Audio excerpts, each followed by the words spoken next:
वही गंगा के किनारे आज राजा परीक्षित अपने सदगुरु देव का इंतजार कर रहे हैं। भाव से पुकारा है गुरुदेव मेरी नैया भव से पार लगाओ। और जब आत्मा ने परमात्मा को याद किया भाव से, तो वही भगवान शंकर के स्वरूप श्री सुखदेव जी महाराज गंगा के किनारे आए। हाथ में पोथी है। पोथी कौन सी?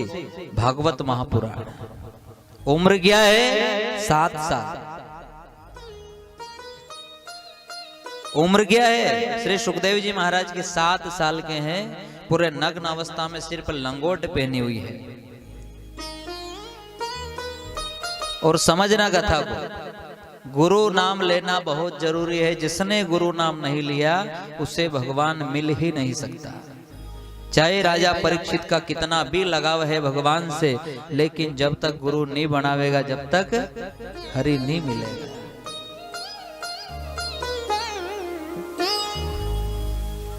और एक बार अगर आपने गुरु बना लिया, एक एक शब्द भाव से श्रवण करना।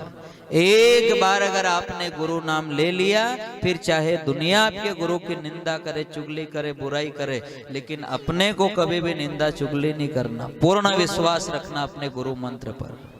जिस प्रकार सबरी को विश्वास था, उसका बचपन गया, जवानी आई, साधु संतों ने कहा क्यों तू अपना जीवन बिगाड़े, विवाह कर ले, लेकिन नहीं, मुझे पूर्ण विश्वास है। मेरे गुरुदेव ने कहा था कि प्रभु राम तेरी कुटिया में आएंगे, और मुझे पूर्ण विश्वास है कि मेरे गुरु का वचन झूठा नहीं हो सकता।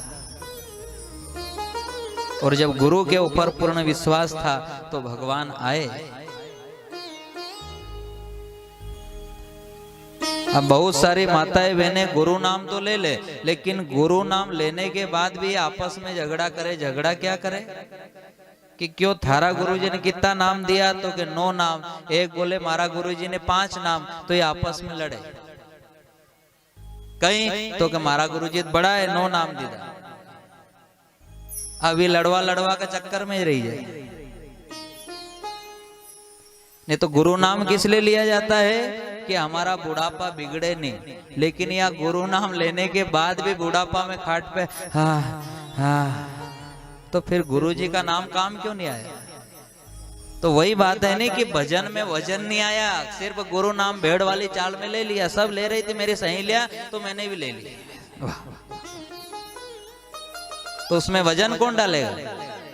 गुरु नाम लिया है तो दिन रात गुरु मंत्र का जाप करो भाव से। जितना भाव का मिश्रण करोगे उतना ही भजन में वजन बढ़ता जाएगा। और जब वजन बढ़ता जाएगा तो सामरिया सेठ खुद आके भाव से पार खुद आएगा। अरे जिस दिन आपको सच्चा गुरु मिल जाएगा नहीं, उस दिन ये झगड़ा कुछ भी नहीं होगा। असली संत उसे ही मिलेगा जिस पे सामरिया की कृपा है। बिनु हरि कृपा मिलौ नहीं संता। अब कितनी अनमोल बात लिखी है तुलसीदास जी महाराज ने कि बिनु हरि कृपा मिलौ नहीं संता। भगवान की जब तक कृपा ना हो, जब तक संत के दर्शन नहीं होते। लेकिन अपन दुनिया के लोग संत किनको माने? जिनने भगवे पेन रखे, बड़ी बड़ी दाढ़ी, बड़ी बड़ी जटा। इसमें किसी संत का अपमान नहीं है, लेकिन अपन इनको संत माने तो आप रेलवे स्टेशन पे चले जाओ तो 10-12 आपको मिल ही जाएगा। तो क्या वो सब संत है क्या? असली वो है जो असली से मिला दे। असली वो है जो असली से मिला दे। जिस दिन आपको असली संत मिलेगा उस दिन आप कहोगे भाव से अपने गुरुदेव को याद करो, जरूर वो सामरिया खुद गुरु बन के आवेगा। फिर एक सबसे बड़ी गलतफहमी और भी है। और वो कौन सी गलतफहमी? कि यहां सबका गुरु अलग अलग, और गुरु अलग नहीं होते, गुरु एक ही होता है। बहुत बोले मारा गुरुजी अलग, इनका गुरुजी अलग। तो इसका मतलब ये है कि आपने इंसान को गुरु मान लिया। अलग अलग जब तक भाव है तब तक आपने इंसान को गुरु माना, और इंसान गुरु थोड़ी है।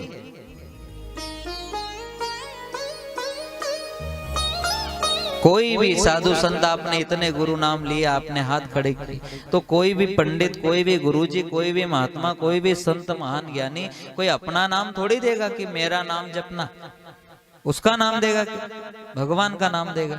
और आप इतनी माताएं बहनें यहाँ बैठी, आप नाम लेके घर जाओ और आपकी सहेली पूछे तू कहाँ गई थी, तो आप कहीं बोलोगा गुरु नाम लेवाने गई थी।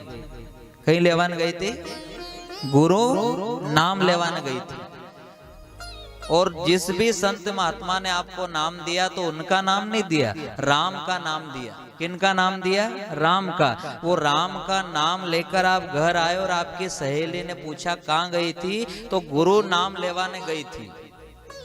कहीं लेवाने गई थी गुरु नाम। तो नाम किसका है? किसका है नाम? राम का है। तो फिर बताओ आपका गुरु कौन हुआ?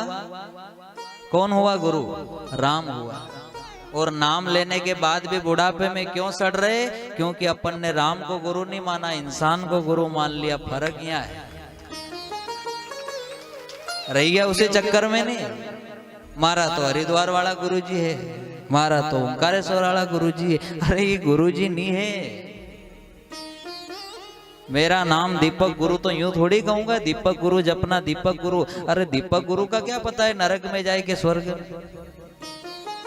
खुद का ठिकाना नहीं है तो आपकी गारंटी है क्या? नहीं है।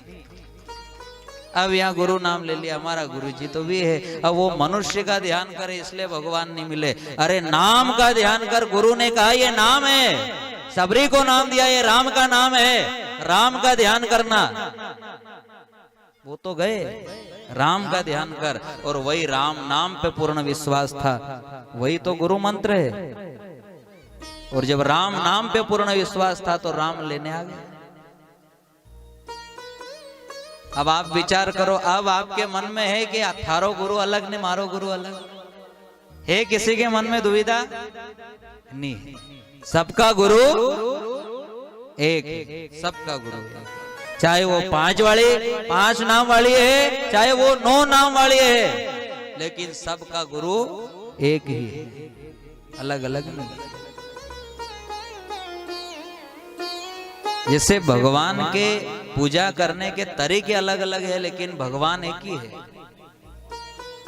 कोई कैसे पूजा करे, कोई कैसे पूजा करे। जैसे आप माताएं बहनें किसी कुएं में पानी भरने जाओ, ठीक है, पूरे गांव की महिला मंडल पानी भरने जाए तो वो सब अपने अपने हिसाब से मटका ले जाए। किसी का स्टील का है, किसी का मिट्टी का है, किसी का प्लास्टिक का है, किसी का छोटा है, किसी का बड़ा है, वो पानी भर के लाए। अब सबकी बनावट अलग अलग है, डिब्बे की, मटके की, लेकिन सब में पानी एक ही है। समझ रहे कथा को? गुरु नाम आपके अलग अलग हो सकते हैं, लेकिन जाना एक ही जगह है, राम के पास। राम ही गीता राम अखंड, राम ही गीता राम अखंड। और राम को जपो, क्योंकि जाना वही है।